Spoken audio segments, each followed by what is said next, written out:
Anaking jimat awaking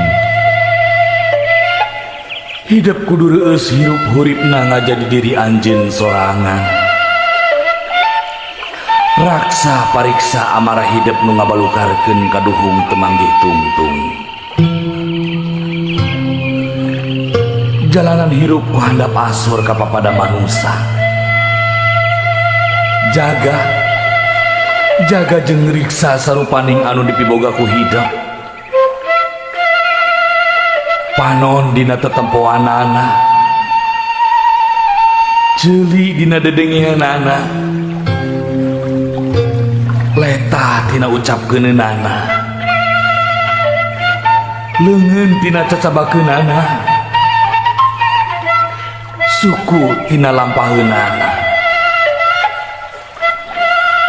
Jaga riksa lengkah paripolah tinu hal anu matak raheut kana manah batur.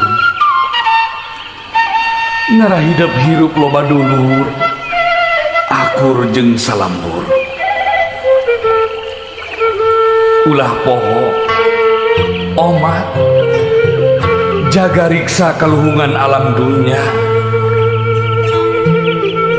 Da Gusti anu Maha Suci nyiptakeun alam dunya teh pikeun biropea istuning keur hirup urip hidup jeung papada umatna.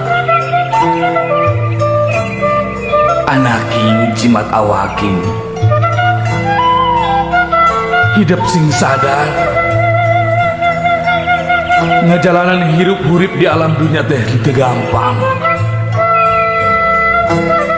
Hidup moal salawasna ngajalanan datarna hirup tangtu bakal ngincak kana tanjakan jeung kudunan.